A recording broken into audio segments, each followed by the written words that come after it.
Hey besties. The Eras Tour may be over, and I may be having a small existential crisis about that, but your Eras era doesn't have to be. Welcome to the Eras Tour Reading Challenge, something I created when I was unemployed and had too much time on my hands. The concept is simple. I went through and created a reading prompt for every single Taylor Swift song in creation up until that point, and that point being sometime in 2023, long before Tortured Poets was even conceived, dreamed of. And the rules are simple. Take it and do whatever you want with it. You can pick an album and read one book for every song. You can just read all the track fives. You can hit shuffle on your Spotify or whatever. I don't even use Spotify. Can I be real with you?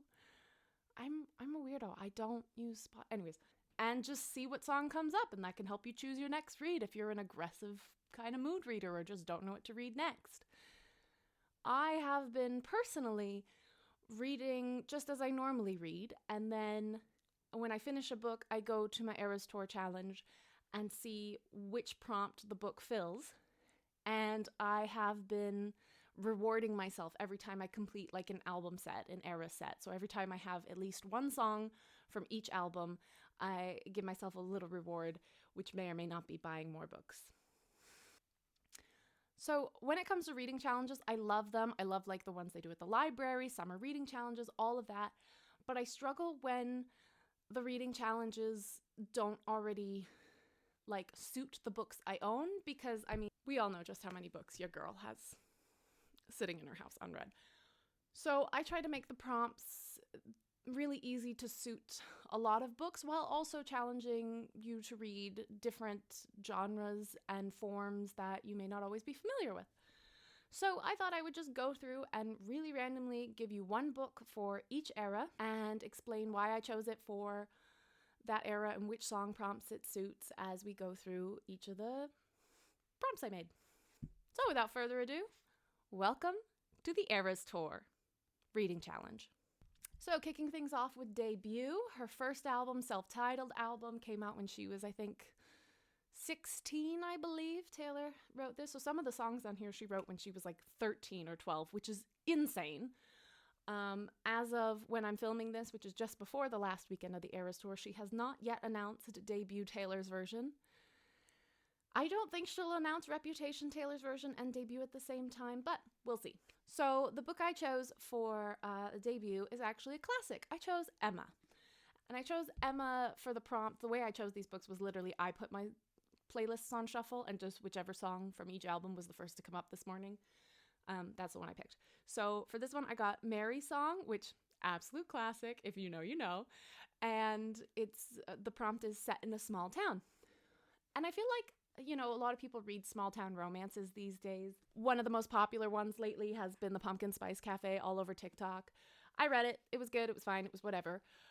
But people forget that the OG small town romance was just your romance book, because it wasn't unless you went to London for the season, you just never left your town. And that's where Emma takes place. It's all the people who live in her small town and how everyone knows each other and everyone sees all your flaws and sees all your wins and losses. And it's incredibly cringeworthy. And also, even though Emma is older in the book, I don't know if they ever say how old she is. We'll just go with 18, so it's not too creepy. I feel this book also just really suits the Debut album, coming of age, learning about the world, and just, and also there's plenty of regret, should have said no, picture to burn. I feel this suits really well. If you've read Emma and you haven't listened to Taylor Swift's first album, it is very country. It's her very country album. I would recommend it. And if you like Debut, I very much recommend trying Emma. So for Fearless, the song that came up this morning was 15. That was really easy, set in a high school.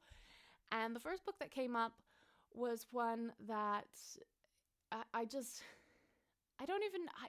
feel it just suits Taylor Swift as a person. And that book is This May End Badly.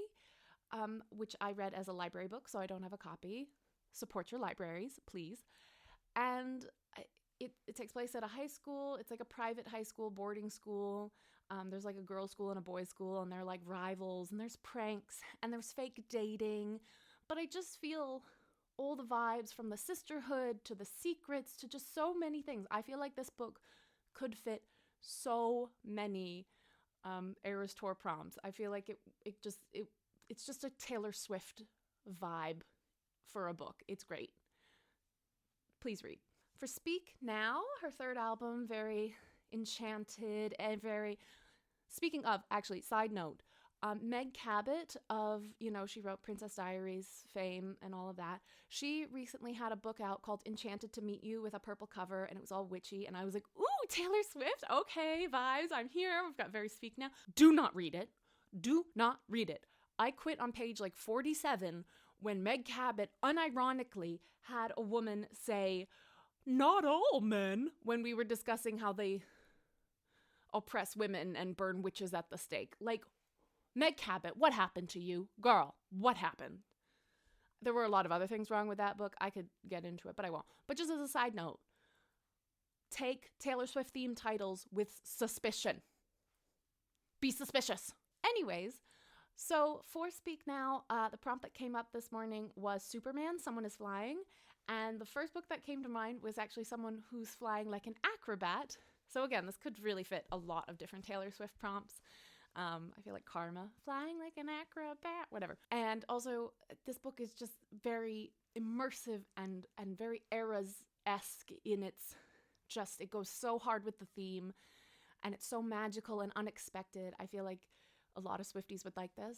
And this book is called Revel, and it is marketed as, it's literally just sold as Magical Moulin Rouge. So if you need anything more than that, I don't know what to say. But it's magical, it's fun. I was hooked from chapter 1, so it could suit the Sparks Fly prompt. Someone is flying, as I said, because they're acrobats. It's a family of circus performers who also kind of have magical ability. It's so cool. It's too big to explain. It also has it's like historical romance. It's set like 1920s, 30s.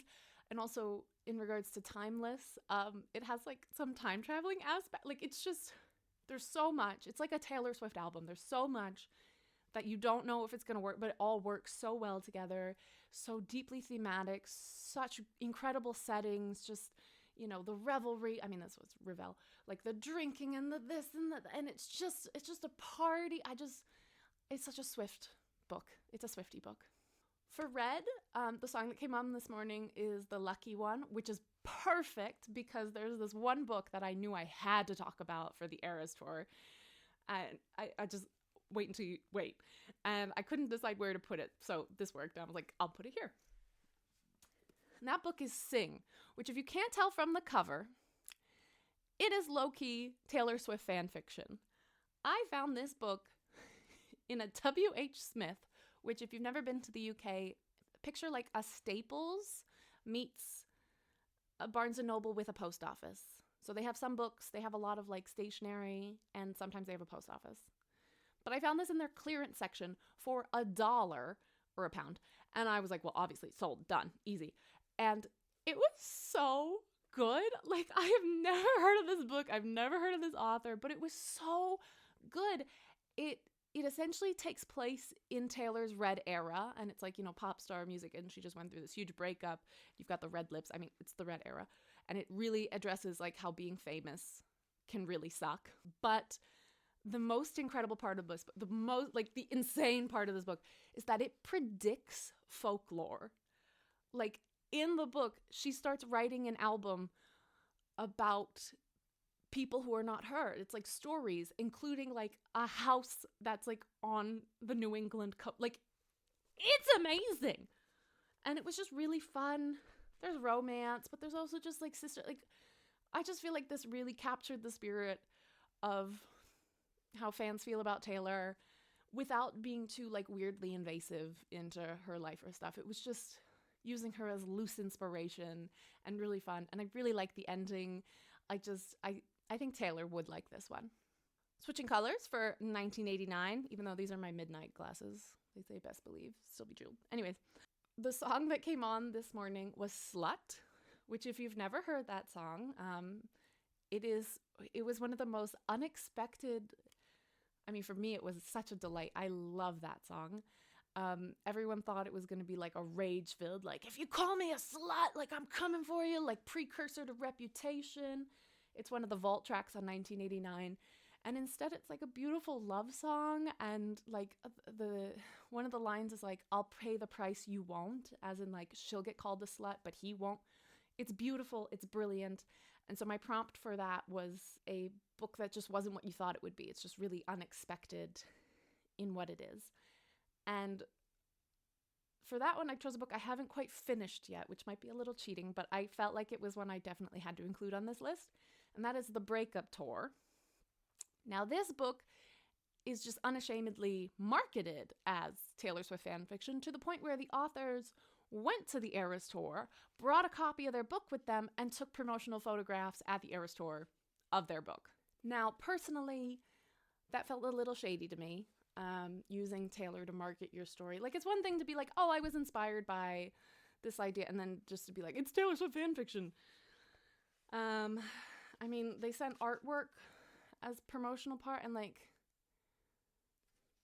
I mean, that's Taylor.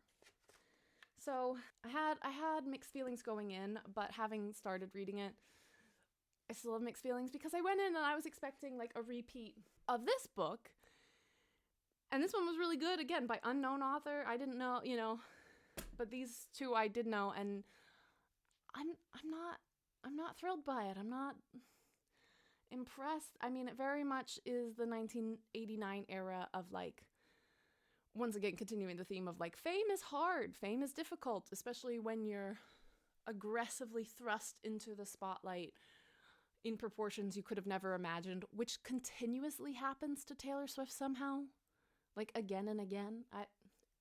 She's amazing. I also struggle with this book because it does that thing that a lot of romance books do, where like every 5 seconds the main characters are just like horny. And like, okay, I get it, but like these two, the main characters in this are like, it's like a second chance romance. So they like met, broke up, and now they're like coming back together years later.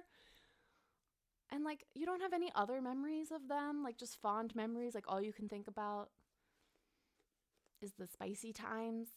I don't know. Maybe that'll die down. Maybe it just catches my eye more because of, but I feel like they're doing the thing that everybody does to Taylor, which is sex sells, like, but it definitely, I think, I would really love to hear what other Swifties have thought of this one. For Reputation, I don't really need a song for this. I think I Did Something Bad Came Up, or Look What You Made Me Do. I don't really care. The book is Stone Blind by my queen and icon, Natalie Haynes. We're going to have to talk about Greek mythology very soon. And she's Taylor Swift in the Greek mythology world.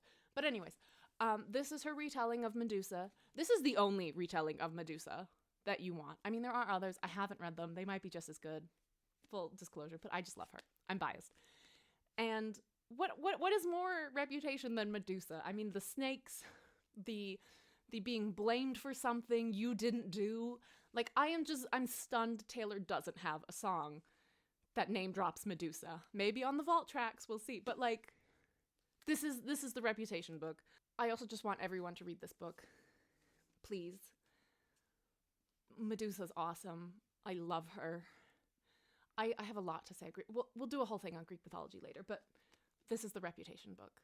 To Our Lover era. Again, with this one, I think the song Daylight came on, which my prompt is you read the entire book in daylight hours. Again, I just wanted really flexible prompts that you can use for any book that you want and yet still feel like you can participate. But this is also just this is my favorite love story of the moment. Right now, this is my favorite romance book. I don't see how anything could top this. I love this book. The aesthetics, the colors, all of it is so lover-coded. It's perfect. And that book is a sure thing. I just think this sets a new standard for romance books. I thought that about my first Ali Hazelwood book, but this This tops her.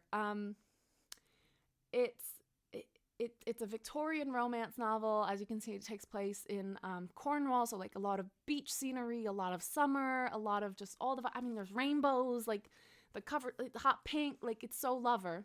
And the coolest part of this book is that, so you've got the main character, our cool lady, who is messing up gender norms. She like wants to be a scientist and all of this, and she's not taken seriously, so I feel like she's like the man, obviously. But then you also have her romantic lead, who is a trans man in the late 1800s. And this author wrote this book. She'd written other romance books, and she wrote this because her partner is a trans man, and she wanted to show that they have always been here and wanted to celebrate that. And just, I don't necessarily know all the history about gender roles and trans people throughout, the late Victorian period, but I mean, it very much could be incredibly historically accurate. But even if it's not, to me, again, it's Bridgerton. It's like, let's just have fun. Let's embrace it. Let's lean into the love. And it's so well written, and it's so much fun. And there's found family. There's just all the things you could want, all the happy, joyful butterfly vibes of Lover. I love this book. I'm going to have to make some folklore glasses here. I don't really have any that are like the vibe. Anyways, the vibe for folklore was a little hard for, it's not really that hard. The song that came on was Invisible String, which is perfect because the prompt is just magic and romance. And obviously romantasy is a big thing now, but also just cozy fantasy is folklore.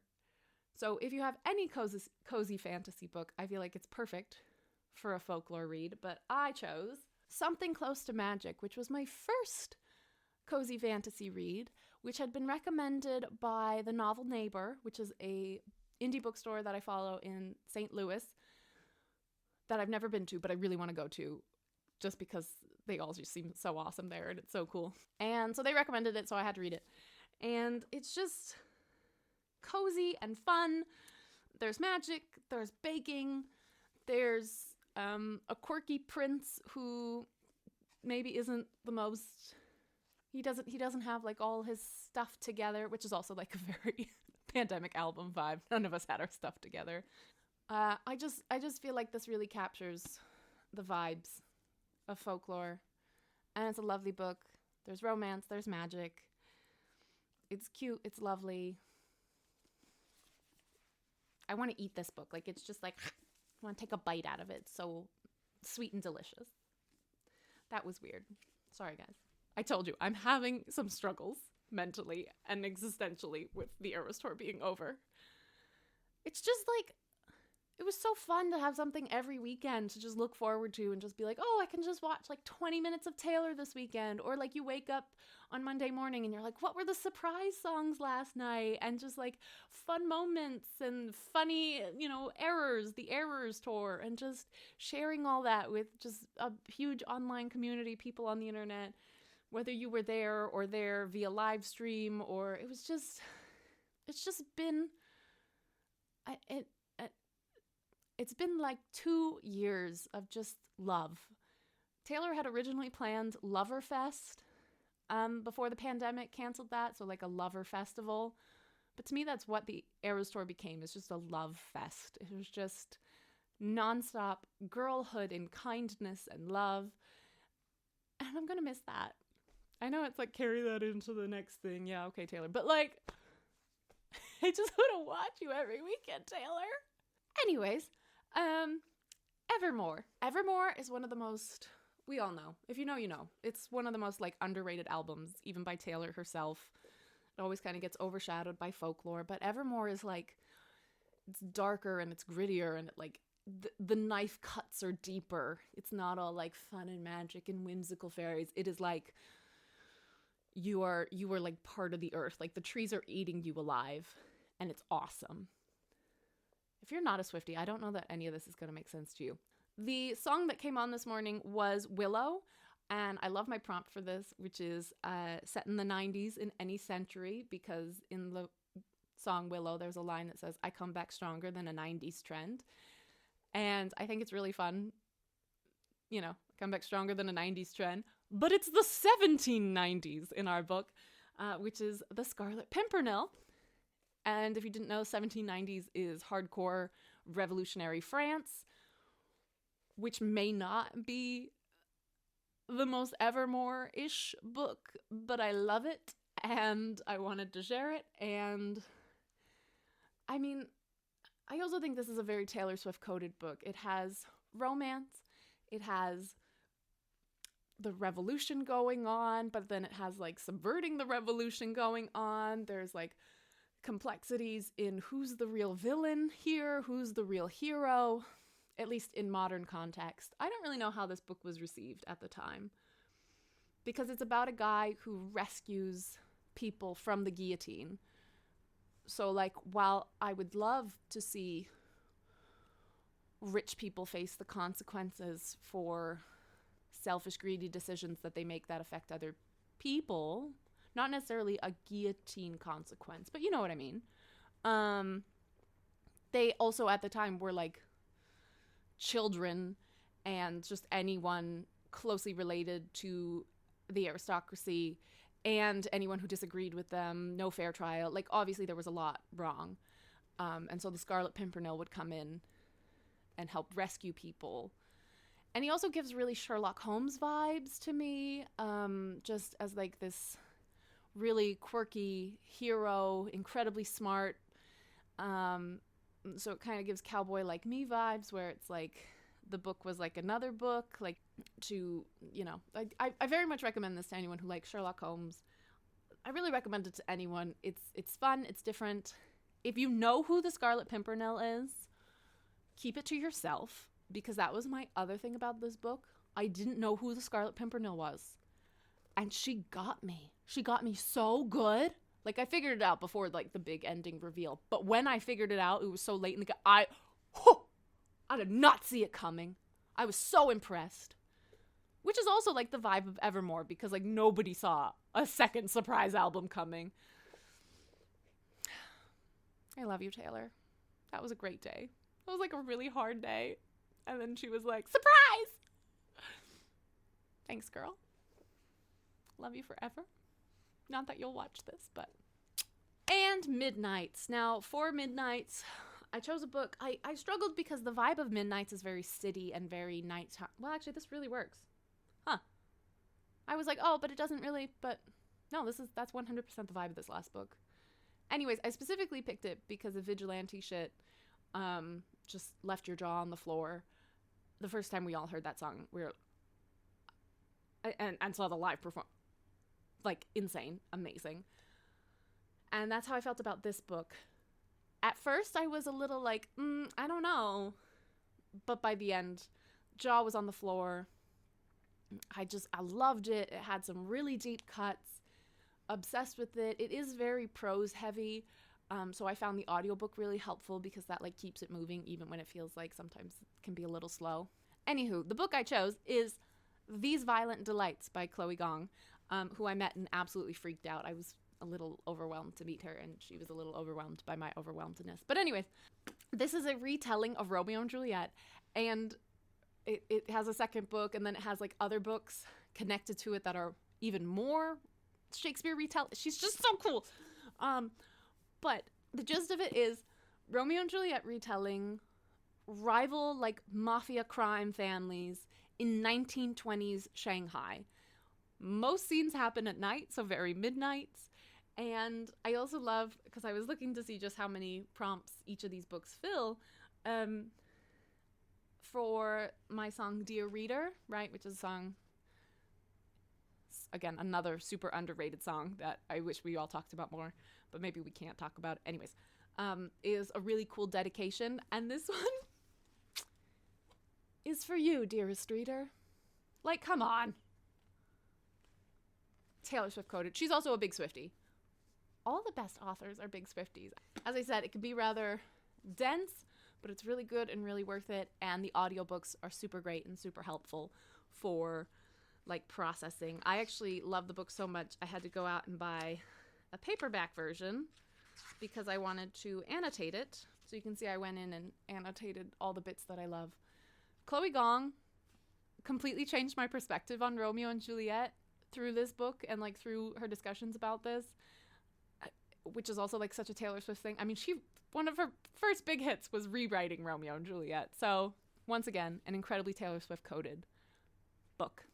So as I mentioned, I made this reading challenge before Tortured Poets was announced.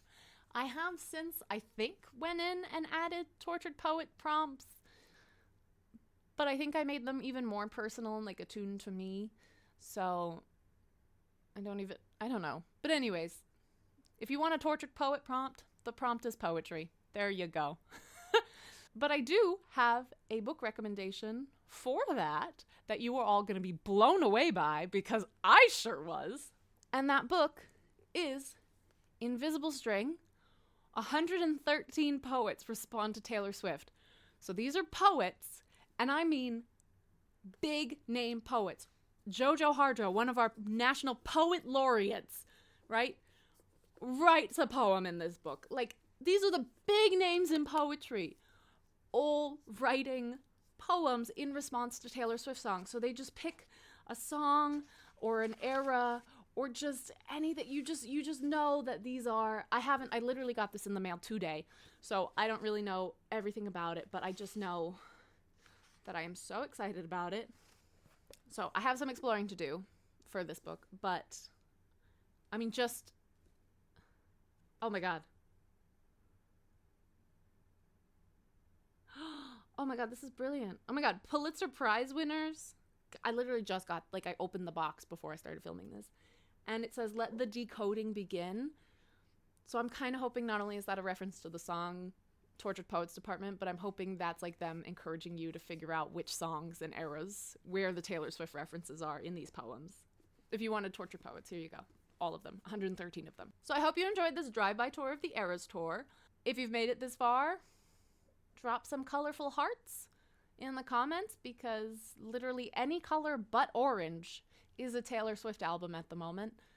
And I'm sure orange will be TS12, which will probably arrive way sooner than anyone's expecting, because that's how Taylor rolls. But if you have any books that you think are Taylor Swift coded, please share those recommendations. Or if you have any of the songs in the prompts and you're like, I want a book that is like Invisible String, I want a book that feels like Mastermind, let me know, because I can recommend those.